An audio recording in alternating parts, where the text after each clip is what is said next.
मोहतरम साथियों, अवां सां मुखातब आहियां एडवोकेट अब्दुल हकीम चांडियो। पंहिंजे मज़लूमनि जी आवाज़ यूट्यूब चैनल में जेकी ॻाट ऊचो करे जीअंदा आहिनि उन्हनि खे ॻाट ऊचे करण जी क़ीमत अदा करणी पवंदी आहे ऐं जेकी ॻाट झुकाए हलंदा आहिनि उन्हनि खे झुकण जे एवज़ में मुआवज़ा मिलंदा आहिनि। इहो तव्हां ई असांजे मथां पाण तय करिणो पवंदो त असांखे कहिड़ी ज़िंदगी गुज़ारणी आहे, नक थी या वात थी। नक तव्हांजी इज़त ऐं अज़मत आहे, वात तव्हांजे पेट जी अयाशी आहे। तव्हां पंहिंजो फ़ैसिलो पाण कंदव त तव्हां तारीख़ जे वर्कनि में ज़िंदा था रहणु चाहियो या ईअं तबाह ऐं बर्बाद जो तव्हांजे क़बर ते केरु अची करे गुलनि जी बि न चादर चाढ़े वञे। जेकॾहिं बहादुर थी जीअंदव त बि ओतिरी ज़िंदगी मिलंदी, जेकॾहिं कमज़र्फ़ थी जीअंदव ऐं ज़मीर जो सौदो करे जीअंदव त बि तव्हांखे ओतिरी ज़िंदगी मिलंदी। सहाफ़ी त केतिरा ई आहिनि जेके पंहिंजे कलम जो केतिरा पैसनि धन ऐं दौलत जे एवज़ उन कलम जो विकिरो करे रहिया आहिनि ऐं के सहाफ़ी अॾवल इरादनि जा मालिक, अटल इरादनि जा मालिक, हिमालय जबल वांगुरु उन्हनि जी एॾी मथां ई बुलंद एप्रोच आहे जेकी मरी त ॼाणनि था पर झुकी नथा ॼाणनि।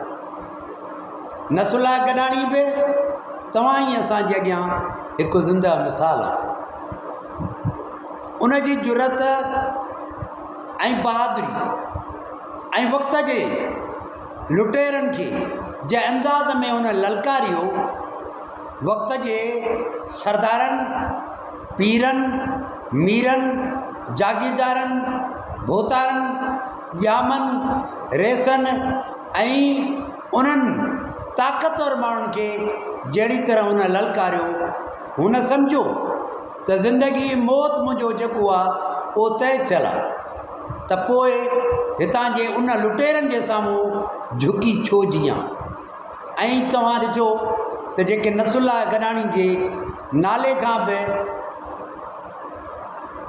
उन्हनि खे ॼाण ई कोन हुई, हींअर नसुल्ला गॾाणी आलमी सतह ते सिंधी क़ौम वटि पंहिंजो हिकिड़ो वॾो आला मक़ाम हासिलु करे चुको आहे। हिकिड़ो उर्दू जो बेत आहे, देखो हमारे रहनुमा क्या क्या नुमाया कर गए, बीए की नौकर बने, पेंशन मिली मर गए। साथियों, मूं बि पंहिंजी ज़िंदगी में इहो कसम खाधो आहे त मूंखे केतिरी बि ॻाट ऊचे करण जी क़ीमत अदा करणी पई त उहा अदा कंदुसि ऐं उन लाइ तयारु आहियां। पर ॻाट कंध, हितां जे जबर, हितां जे ॾाढ, हितां जे उन्हनि लुटेरनि जन सिंध खे यरगमाल बनाए सिंध जे वसीलनि खे फुरे लुटे नेस्तो नाबूद करे छॾियो आहे, उन जारो न झुकाईंदुसि पंहिंजे ॻाट खे, भली केॾा बि मूंखे नुक़सान पइजी वञे। साथियों, नसुल्ला गॾाणी जी अमड़ जी FIR त पहिरियां केतिरा ॾींहं न पई कटिजे, जॾहिं कटी त वरी नामालूम माण्हुनि जे ख़िलाफ़, जॾहिं पाण थो चवे नसुल्ला गॾाणी पंहिंजी वीडियो रिकॉर्डिंग में मोटरसाइकिल ते त ख़ालिद अहमद ख़ान लुंड MNA जा ऐं शहबाज़ ख़ान लुंड चेयरमैन जा बॉडीगार्ड मुंहिंजे पोयों आहिनि ऐं उहे मुंहिंजे मारण जी कोशिशि करे रहिया आहिनि। एॾे बयान खां पोइ बि पीपल्स पार्टी पंहिंजे ख़ालिद अहमद ख़ान लुंड खे कीअं बचायो, मां त ईअं चवंदुसि त सिंध जे शऊर, सिंध जे ज़मीर खे हुननि झंझोड़े छॾी। सिंध एॾी सुंढ बि कोन थी आहे। सिंध अञा बहादुर बचा ॼणण खां बसि कोन कई आहे। केतिरा ई असांजा माण्हू तव्हां मारियो था, वरी असांजा गभरू नौजवान मैदान कारसाज़ में निकिरी करे तव्हांजे इन्हनि निज़ामनि खे ललकारनि था। नेठि मजबूरन 162 जी स्टेटमेंट CRPC तहत, जंहिंखे फर्दर स्टेटमेंट चयो वेंदो आहे, उहा रिकॉर्ड थी। ऐं उन में कातिल जंहिं धकु ऐं क़तलु कयो उन चयो त मूं नसरुल्लाह गडानी खे ख़ालिद अहमद ख़ान लुंड वारनि जे चवण ते क़तलु कयो।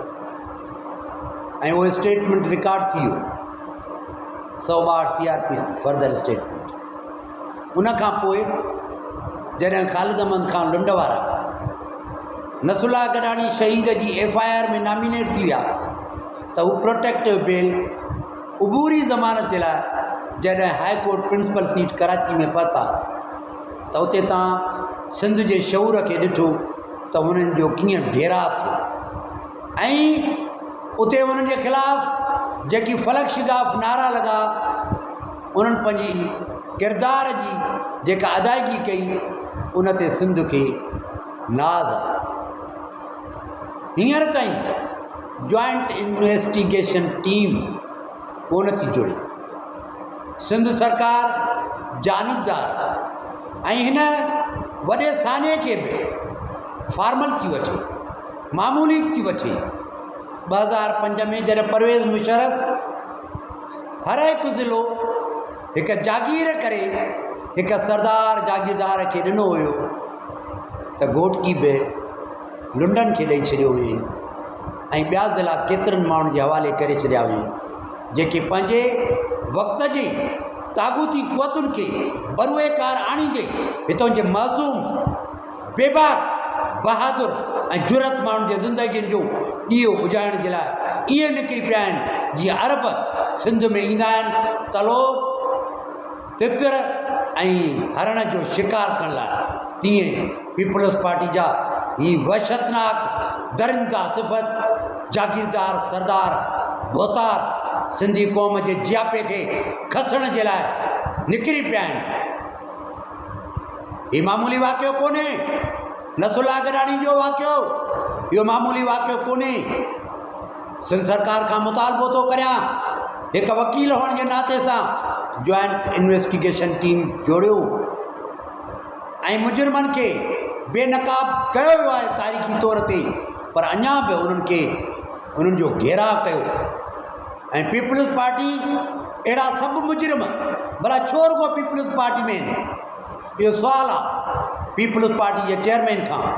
इहो सुवालु आहे पीपल्स पार्टी जो जेको अॻवान इस्लामाबाद में सदर ममलिकत जे उहिदे ते बराजमान आहे, उनखां बि इहो मुंहिंजो सुवालु आहे। इहो सुवालु सिंध जे वॾे वज़ीर मुराद अली शाह खां आहे त भला सभु जो सभु वॾा ॾोह जेके तव्हांजा सरदार ऐं जागीरदार करनि था, उन सभिनि जो तालुक़ु पीपल्स पार्टी सां छो आहे?